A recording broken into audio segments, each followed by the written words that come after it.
Hi everybody. Welcome back to Reading Tintin, A Personal View. And we are now on the 6th episode, The Blue Lotus. And this is a continuation of the story that was begun in The Cigars of the Pharaoh and was originally a large story arc called Tintin, Reporter in the Far East. And before we go on, I'd just like to say thank you for watching. If you're interested in this video, I see it has gotten some views, despite the fact that I thought nobody would find it or be interested in it. I began this as sort of just a personal project, just to purge myself of this idea that I've been wanting to do. But if you do like these videos, hit the like button. In fact, why not subscribe to the channel? I am posting regularly now and will try to do so for the foreseeable future. And at the very least, I intend to get through all of the 24 adventures. So we are still very much in the early stages of that. And the Blue Lotus is kind of like a turning point in the Tintin books and for Hergé in several ways. So up to this point, you know, Tintin was sort of done as kind of a, well, really with a newspaper strip mentality in mind, where you would give the readers a little bit every week and end on a cliffhanger. And when the strips were collected into book form, they still had that feel where every page was kind of, there was a new dilemma. It was very fast-paced in that way, and not a lot of room for a longer or more complex story arc. Well, that changed with this volume. And there's also the artwork. I have here, have here the black and white facsimile edition, the original black and white edition of the collected Blue Lotus. These are put out by Casterman, which is the original French language publisher of the Tintin books, and distributed. They've been distributed in this country by Last Gasp. And these are really nice. You get a look at the first version, the first black and white version that Hergé drew, and you can compare them to how they are known as part of the canon of the color versions, which, you know, kids today read these. And looking at the first few volumes, Land of the Soviets, even up through the last volume, Cigars of the Pharaoh, we see a major difference in the artwork. It has been progressing from the Land of the Soviets to Pharaoh. You do see a development of the artwork. The artwork is maturing over the few years from 29 to the early 30s that Hergé was drawing these, and but still is pretty primitive by the standards of the color editions. And in the 1940s, he did go and redraw all those early adventures. Actually, the Cigars of the Pharaoh was the last one that he redrew. He redrew that one much later, and so it does look a lot more, even more to model of the later, the peak of the Tintin adventures. But if we take a look at this black and white of the Blue Lotus, right off the bat, we see this is beginning to look very recognizable. I mean, this is clearly much more the Tintin that we recognize. The drawings are very good, actually, for standards of the time, even today's standards. I mean, these are, I would be very happy to draw these pages. some of the details are just great. You know, some of those drawings with crowds and street scenes and so forth. I mean, he's really developed as an artist at this point. And here we have the color plates. The black and white editions had color plates included that he created when the book editions were put together. And so when he went to redraw this one, if we compare it to the color edition, there's not a whole lot of difference. Mostly it's in background detail and things like that. But if you compare the figures are pretty much the same. The main elements of the panels are pretty much stay the same. There's one example that I can show you of how he did improve these. Here's a panel here. This is, as I said before, this is one of, so Thompson and Thompson make a major appearance in this, like they did in the Cigars, the Pharaoh. And one of their gags is that they show up in a place and they try to blend in by adopting the local costume or style of dress. And of course they're way off and they stick out like sore thumbs. And here they are thinking they're blending in with the Chinese townspeople. And they're dressed in this sort of ridiculous Fu Manchu kind of costume. And one of them says, "Don't look now, but something tells me we're being followed." And of course the whole town is following them, sort of laughing and mocking them. And this is a great picture by itself. I mean, the rendering of Thompson and Thompson, I mean, if nothing else, Hergé really developed into a great comic artist. I don't mean comic as in comics, but as in comedy. He really had a knack for drawing visual gags and making his characters very funny. And we'll see this especially later on when he creates Captain Haddock, sort of like the ultimate comic figure. But the background here is pretty bare. All right, so we'll compare that to the redrawn version. And the redrawn version, the panel is much smaller.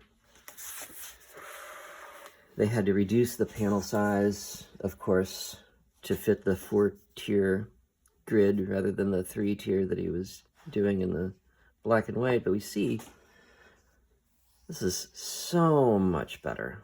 Look at this down here. This whole scene of the people eating in the table outside the shop here, and the signs, the shop signs, and everything. But the figures remain the same. It's essentially the same drawing, just made better and embellished with all this detail that we come to associate with Hergé and his studio and the clear line style. That's one of the great things about this style is there can be so much in there, and yet it's still so clear. It is such an easy drawing to read. And that was sort of the point of the clear line. And it wasn't just the artwork. Hergé believed that a story should be very clear as well. It should read very clear. Okay, so let's take a look at the color version from the beginning. And as I said, this was a turning point, not just in the artwork, but in the story as well. And one of the reasons for that is when Hergé began working on the second half of the story, he made the acquaintance of someone who they became friends, and they lost touch later on, and then they were reunited later in life. And this was I believe he was a visiting student from China. Chang Chongchen was his name. And Hergé was introduced to him They became friends. They bonded over art. Hergé was a big fan of fine art. Besides being a cartoonist, he always kind of aspired to be a fine artist, and in this he didn't succeed. He was kind of doomed to be drawing his little books, as he called them. But he admired fine art, and so Chang and Hergé bonded over art, and it was Chang who encouraged him to really take some more time to depict the setting if he was going to be sending Tintin to China next, to really do his research and to give a much more accurate depiction of China and its people. And he helped him out with a lot of the calligraphy that we see in the story, which really gives it a much better feel of authenticity. So another interesting note about the story is, even though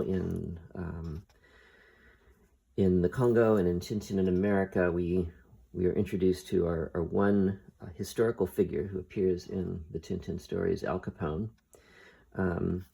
This one is sort of unique in that it brings in an actual event from history and incorporates it into the story. And we read here on the inside of before the beginning of the color edition, a historical note. It says, Hergé first published Le Lotus Bleu in the magazine Le Petit 21 in Brussels in 1934 to 1935. The story itself is set in 1931.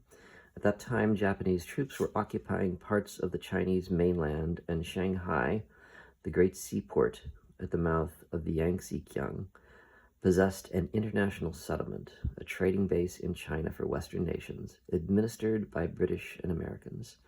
Hergé based his narrative freely upon the events of the time, including the blowing up of the South Manchurian Railway, which led to further incursions by Japan into China, and ultimately to Japan's resignation from the League of Nations in 1933.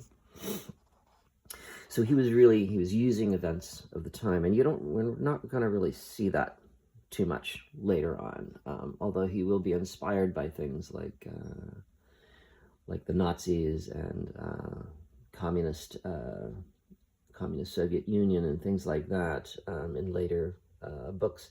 It's never done explicitly. Those places are never really mentioned explicitly.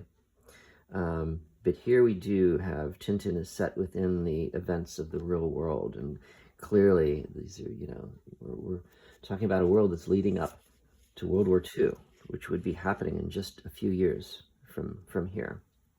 And that would bring some significant changes to Hergé's life, and then to the Tintin comics by extension.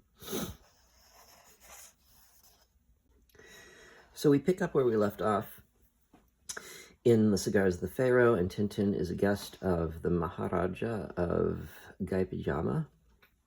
And we have a little recap here, another insert from a newspaper piece. He does this often. He'll give the exposition via, or the summing up of a story via excerpts from newspapers. And it talks about how he busted this gang of international drug smugglers. Actually, this isn't a newspaper. It looks like a newspaper excerpt, but this is just meant to be a bit of narration here. And it starts us off with a question, where, but the question's still to be answered. What of the terrible Rajaja juice, the poison of madness? So I guess we'll be seeing more of that. Where were the shipments of opium going, hidden in the false cigars?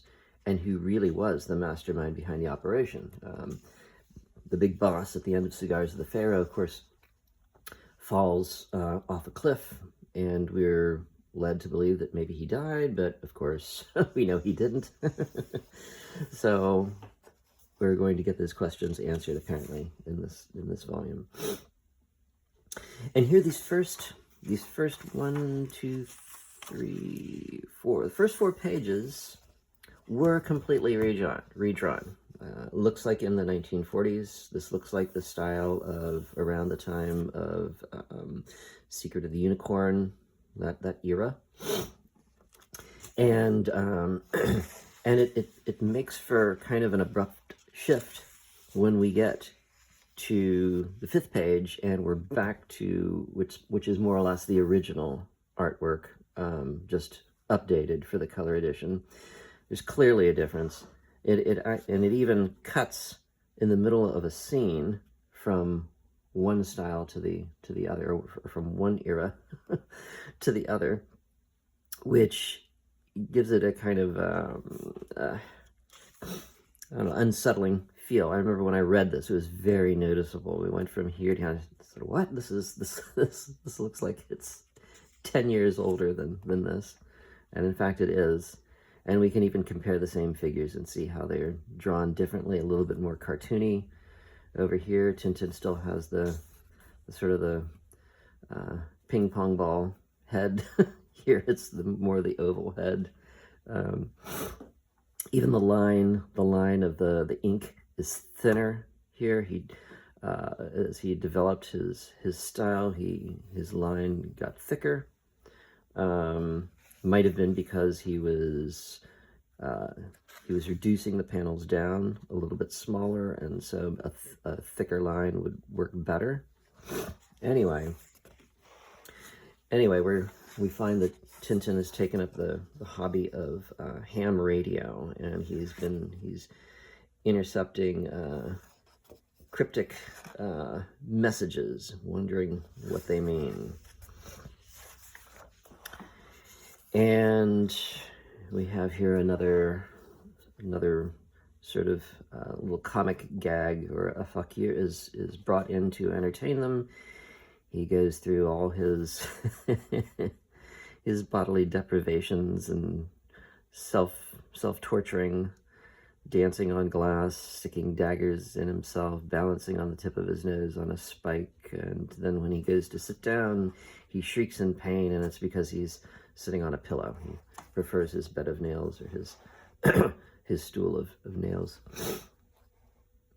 And then a visitor is brought in for Tintin, and someone from Shanghai, and before he can tell Tintin his important news, he's hit in the back of the neck with one of those blowgun darts, and of course whoever did it is gone. And just like in Cigars of the Pharaoh, he does not have time to reveal the important information he has brought Tintin before he descends into madness and starts frolicking and ranting, just like Dr. Sarcophagus and the poet Zloty. So Tintin packs off to Shanghai, and no sooner does he get to his hotel in Shanghai when he receives a message from someone by the name of Mitsuhiro. And in this story, so, even though Hergé tried to present the Chinese people in a much more realistic light and sympathetic light, the villains in the story are the Japanese, and especially this Mitsuhiro, and he is drawn and using some unfortunate stereotypes of the time, anti-Japanese stereotypes. It's another great scene. He's going through the streets of Shanghai. This is really nice. Not just the one-point perspective coming down the street, but all the signage and everything. Apparently, Chang helped him out with a lot of this. And his rickshaw driver runs into a white man who proceeds to start beating him in the street. And Tintin comes to his driver's rescue and breaks the fellow's cane, which enrages this person, and says, "You'll hear more of this, busybody, you bet you will." And he fumes into the Occidental, his private club, where he commiserates with his other fellow Europeans and rants about how this yellow rabble and their manners, it's up to us to civilize the savages. He's talking about our superb Western civilization. Yes, our superb Western civilization. He whacks the waiter as he comes in, and then he proceeds to beat him as well. One of his friends is the chief of police of the Shanghai International Settlement, and he says that he'll find our young Don Quixote and teach him a lesson. So the rickshaw driver thanks him, takes him to Mitsuhato as a clothing business in Shanghai. And Mitsuhato tries to pass on a warning. He claims that he sent a Chinese messenger to tell Tintin to guard the Maharaja. Asked him, "Didn't you get my message?" Tintin says no, he was struck by a poisoned dart. I only managed to say 2 words, your name and Shanghai, and this is what sent Tintin here. Despicable creatures, such persons stop at nothing. Believe me, you are wrong to leave the Maharaja, and who knows what they will do in your absence. So he encourages Tintin that he must return. So Tintin goes out, he's kind of confused, and as he's out on the street, he's attacked by a strange man who tackles him to the ground right as someone sprays the wall with machine gun fire and then running off. Tintin is, what was that all about? He gets to his hotel room, he's having a pot of tea, and the same person shoots at him through the window, shattering the teacup in his hand. And Tintin pulls out again. There's lots of gunplay, especially in these early adventures. Chases after him. A Sikh policeman comes looking to see where the shots, what the shots are. They came from this direction. They run into each other. Tintin chases off after his assailant, and the officer blows the whistle, bringing up some other police, and Tintin finds himself arrested and in the hands of Dawson, the chief of police of the International Settlement. And we'll find Dawson is one of our first recurring villains, and he'll pop up later. So this is something that Tintin does kind of from this point. He'll start bringing back these minor players, and it's kind of a neat thing about the book is we have all these callbacks to earlier adventures through these minor characters. There's one change that he made in the color edition. These were originally supposed to be, I think, Scottish police officers, part of the International Settlement, coming in to rough up Tintin. Dawson sends them in to beat up Tintin, and another gag. Of course, we hear a big scuffle going on. Dawson thinks, well, they've taken care of him, and Tintin has ended up beating up the 3 very burly Sikh officers instead. So I'm just going to skim through this, I think, from this point. I'm not going to dwell too much on the story, but just to point out some things that are interesting about it.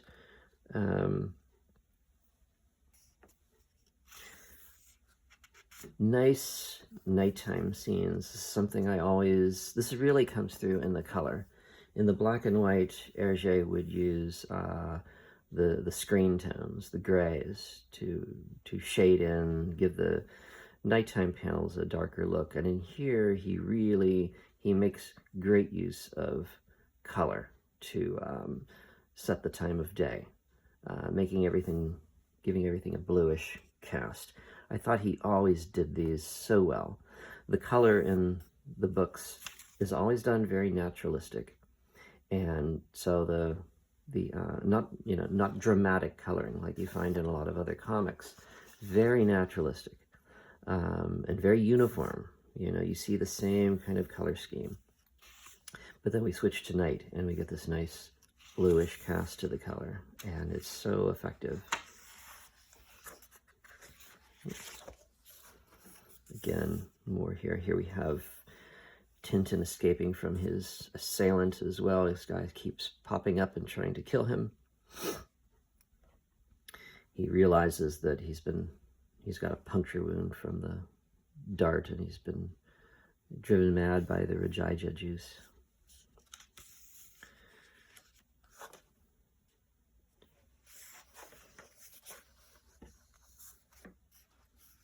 Again, he pops up again. He keeps coming back. The madman. He finds himself back in Shanghai. He's been kidnapped again, coming back to Shanghai after he's tried to escape. And he wakes up in a strange bed. And the first person he encounters is the madman with the sword who wants to cut off his head. He says, "Have you found the way?" "No." "Good. Then I'll cut off your head." And he sees that it's actually the son of his new protector. This will be his ally in the story. His son has been driven mad. They've been fighting the opium smugglers. They're part of a secret society. The Sons of the Dragon, they call themselves. And his actual son has been driven mad by the Rajaija juice. He realizes that, Tintin realizes that Mitsuhato is part of this gang. And we have Snowy tied up again, about to be killed, just like in Cigars of the Pharaoh. And now we come to a scene that is set in the place that gives this volume the title, the Blue Lotus, which is an opium den. It's kind of interesting. Again, opium, heroin, drugs, an opium den. It's kind of a heavy subject for a kid's comic. This volume hasn't really taken on the innocence that some of the later volumes would take. And here we have the blowing up of the Manchurian Railway, which was an actual incident, historical incident, which led to further animosity between China and Japan leading up to World War II. So all of that playing out in Asia, while troubles were going on in Europe sort of concurrently. And here we have the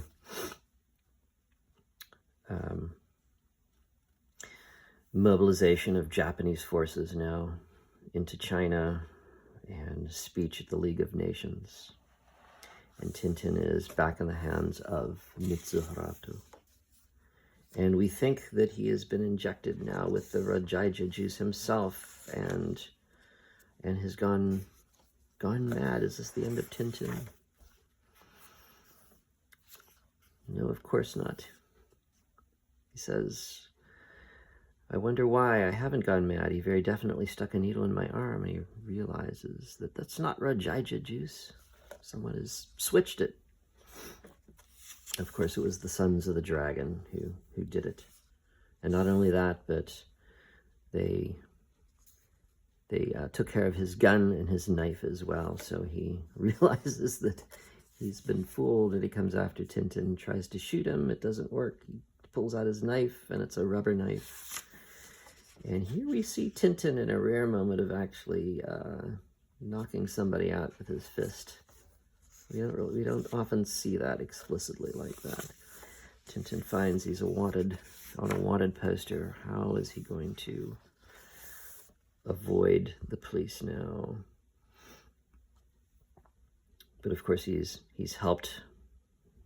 Many of the Chinese are sort of see him now as someone who is on their side and helps him to escape. Gibbons, the businessman who Tintin has a scuffle with at the beginning of the book, a friend of the chief of police Dawson, is also keeps encountering him. He drives by, he says, well, if it isn't that Tintin, stop me teaching manners to that Chinese chimpanzee. What's he doing here dressed like a native? He goes in and he sees the wanted poster, and he says, I know where Tintin is. So they send out an armored car. Of course, they don't find him. He manages to hide on the side of the road. I mean, the art throughout this is really nice, and even comparing it to those first few pages where we see the transition here, I don't know if the reproduction was just bad here, but the line looks so much thinner here than it does later on.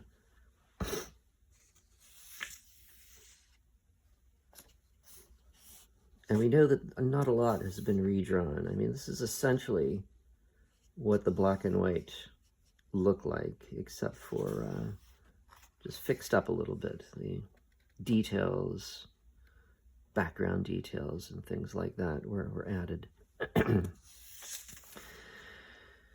There's another good gag. So there's a visiting general coming in and reviewing the troops, and he looks at,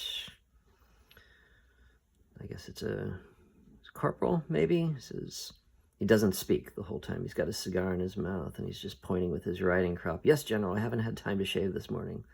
4 days detention? Very good, sir. Everybody he encounters, he finds some fault. The paper? It just blew here, General. Very sorry, sir. 4 days detention? But, sir, it's only a piece of paper. 8 days? Very good, sir. And they commiserate. Full of charm, isn't he? And that's our new general. And then someone comes and he says, there's a little man who insists upon seeing you. He claims to be the general. Bring him in. I'll give him general. But the general's just left. I'm telling you, you blockhead, that I'm General Hawanachi. I was attached on the road by young Chinese who stripped me of my uniform. And of course, it turns out to be Tintin. Tintin's always adopting uniform costumes. And so he gets out of his costume, and now, of course, he's got to figure out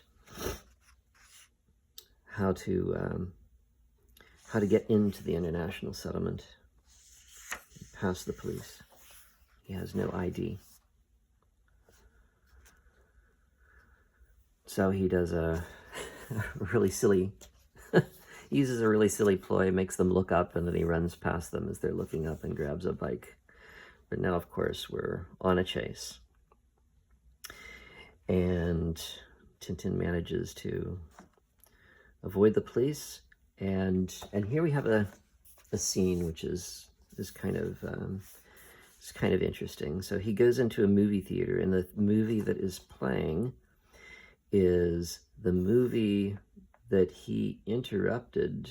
It's being filmed in the Cigars of the Pharaoh. It's the movie that Rastapopoulos was producing. And here we have the same scene of the Bedouin beating the blonde woman, or whipping the blonde woman. And he recognizes these. Do you remember in Arabia, Mr. Rastapopoulos shooting his film? We interrupted that scene. It's a nice little callback to a previous volume. And in fact, like a little insert of that scene, although of course this is an older rendering of it.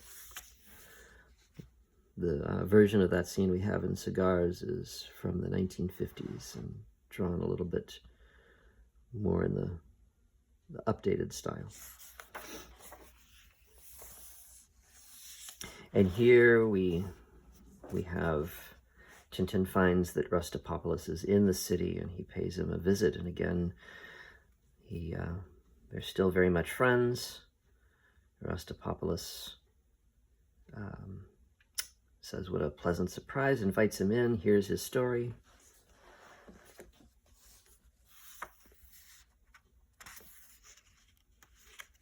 More with Gibbons and Dawson. They keep encountering Tintin and try to figure out how to get him. They finally do bring him in, give him back over to the Japanese army occupiers, and he is slated to be executed. But before he does, Mitsuharu attempts to bribe him, and Tintin kicks him out of the room, even though he's a prisoner. I love this physical humor here. Again, the stand-up collar becoming unattached. I love that gag, and the stars around the head. I mean, so many of these little cliches, comic book cliches, and he did them so well. So Tintin escapes with the help of the Sons of the Dragon.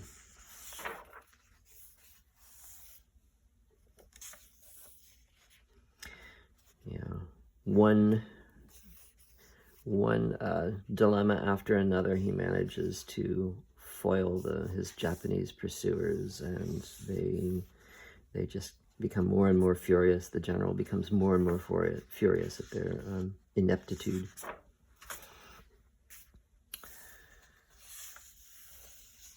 And we find ourselves now going to Hukao, and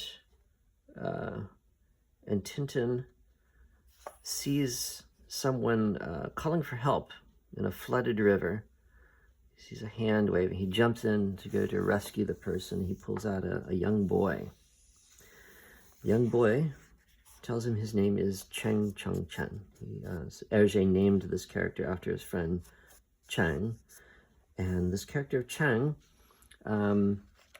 besides becoming an important character from this point on in the story, also figures very prominently in a much later Tintin adventure that we'll get to eventually.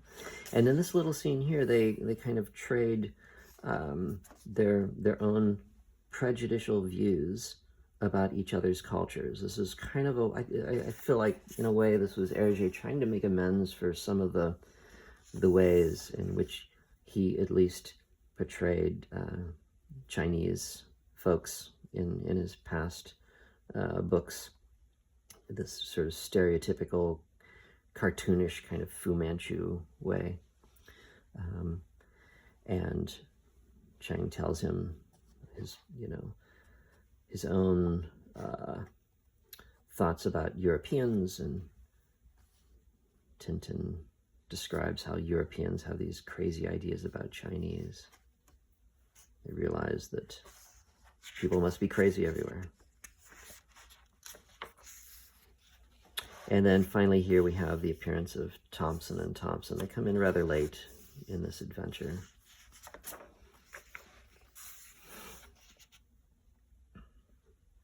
And of course, they're completely inept at their job. As usual. Another attempt on Tintin's life. A gun hidden in a camera, but it turns out to be jammed, and Cheng tackles the camera before he can do any more in time for Tintin to take him prisoner. And then here we have the requisite pratfall. Thompsons must do this at least once during a Tintin adventure. They fall right on their face as they're pursuing Tintin. One goes down, and then the other one immediately follows, and they both end up in the hospital with their big noses in bandages. I mean, these are so silly, but as you can hear, I giggle every time that happens.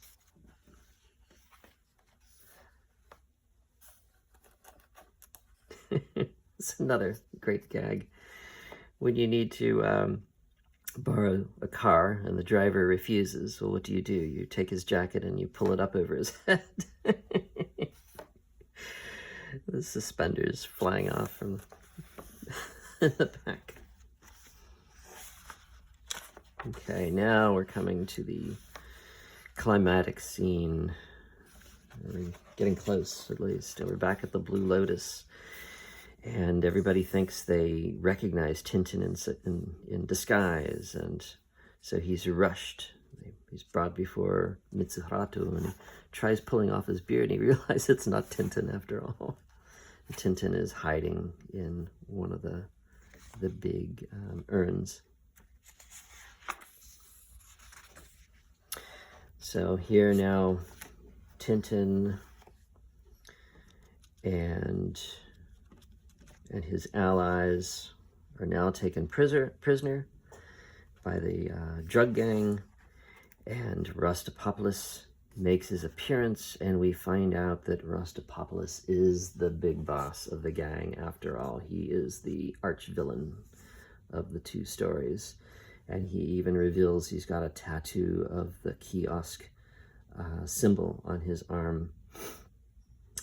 And the way they're going to be executed, they're going to give Didi, the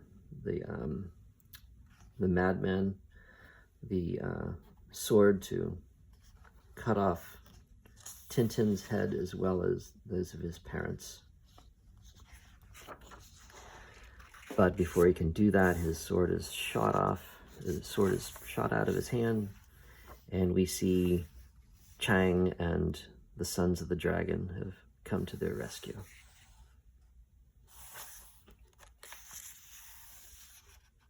So Rostopopoulos and Mitsuharu are tied up, and Tintin goes to investigate where they are. They find a staircase leading up out of a safe in a room, and they are back in the Blue Lotus. The Blue Lotus has been the kind of the hideout of the headquarters of the gang.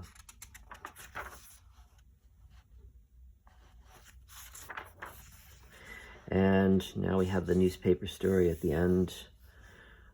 We get all the exposition we need to tie up the story.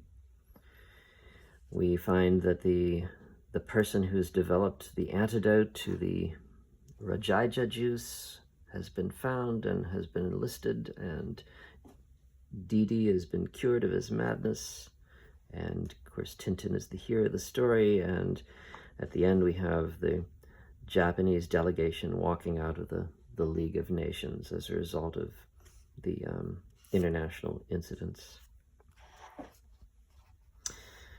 And Gibbons and Dawson are left to fume over their defeat. They've not been apprehended. They're still on the loose, but we're wondering if they will seek their revenge on Tintin at some point. And as a gruesome little coda, we find another newspaper article describing Mitsuharu as committed harikari. And one last pratfall with the Thompsons there.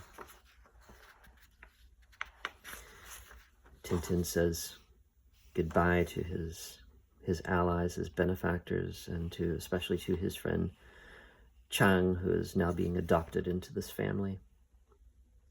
And we come to the end of the Blue Lotus. Thank you for watching. Please join me next time when we read Tintin and the Broken Ear.